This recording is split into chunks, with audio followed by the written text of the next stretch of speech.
জয় শ্রীমানারায়ণ বন্ধুরা, তোমরা সবাই কেমন আছো? আশা করি খুবই ভালো আছো। আমিও ভালো আছি। আমি জয়ন্তী রাধিকে চ্যানেলে তোমাদের সবাইকে স্বাগত জানাই। তার এইদিকে তোমরা দেখতে পাচ্ছ আমাদের গবলুর কাজ। গবলুর পাপা দুজনাই পাগল হয়ে গেছে। কারণটা বলি, সকাল সকাল, তাও দুপুরও নয়, বিকেলও নয়, রাতও নয়, সকাল সকাল দুজনাই পাগল হয়ে গেছে।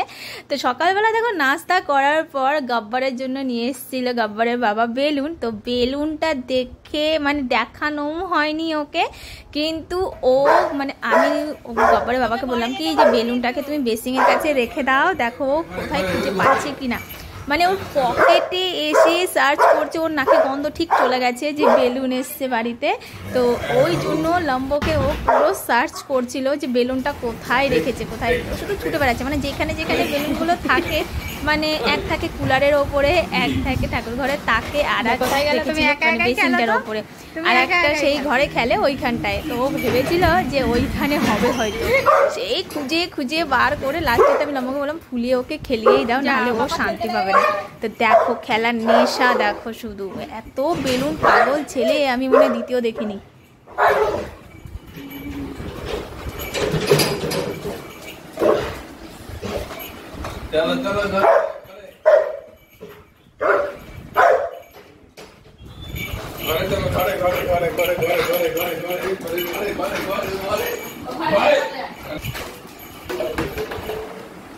যা, বেলুনটা কি বেকার নাকি? বেলুনটা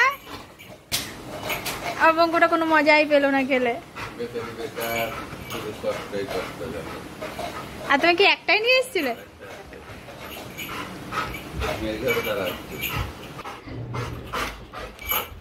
কোথায় গেল?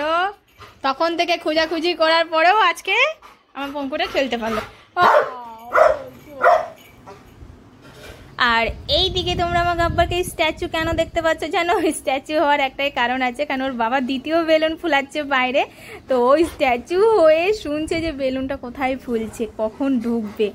এত কান, এত নাক, মানে ও ঠিক বুঝে যায় যে বেলুন আসছে ঘরে। ওপরে যেন ব্যাগও লাগে না, ওপরে ওঠো, ব্যাগটা সরিয়ে রাখতে হতো না? বাবারে,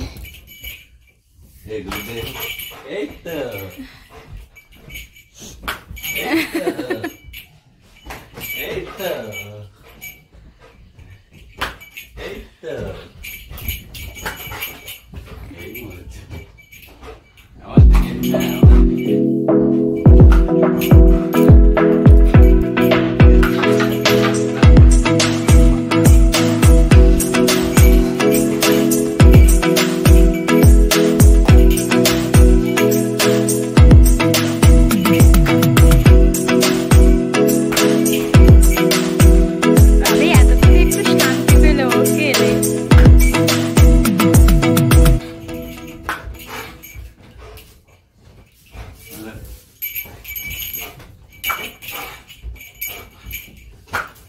জ্যাটাটা সরিয়ে দাও, ওকে লাগছে।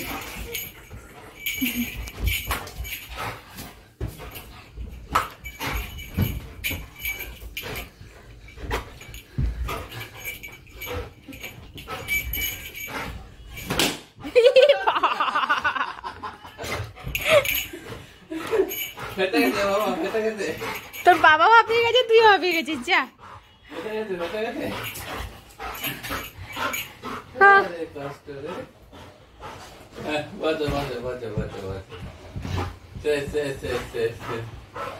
বসে পড়, বসে পড়। আর এই দেখো নিম কাঠের অবস্থা, আমাদের নিম কাঠের জানলা এগুলো সব ফ্রেম। এইগুলো কি কাঠে?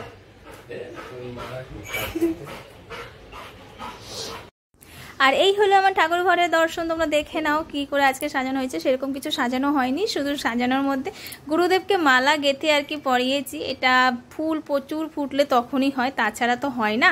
তো আজকে আমার গুরুদেবকে পুরো পরীদের রাজা বানিয়েছি। তো বেশ ভালো লাগছে দেখে, মনটাও বেশ আনন্দ আনন্দ হয়।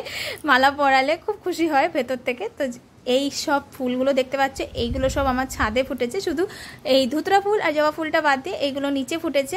তো এই ফুলটা তো আগেও ছিল কিন্তু মারা গেছিলো, তারপরে আবার বীজ এনে ছেটানোর পর হয়েছে। আর নীলকণ্ঠ লাগিয়েছিলাম, নীল হয়ে গেছে, সাদা নীলগুলো তো বেরোয়নি কিন্তু সাদাগুলো প্রচুর ফুটছে। তো চলো আজকের মতন ভিডিও আমি এখানেই শেষ করছি। তোমরা সবাই খুব ভালো থাকো, দেখা হচ্ছে বা কালকে। সবাইকে জানাই রাধে রাধে, বাই বাই।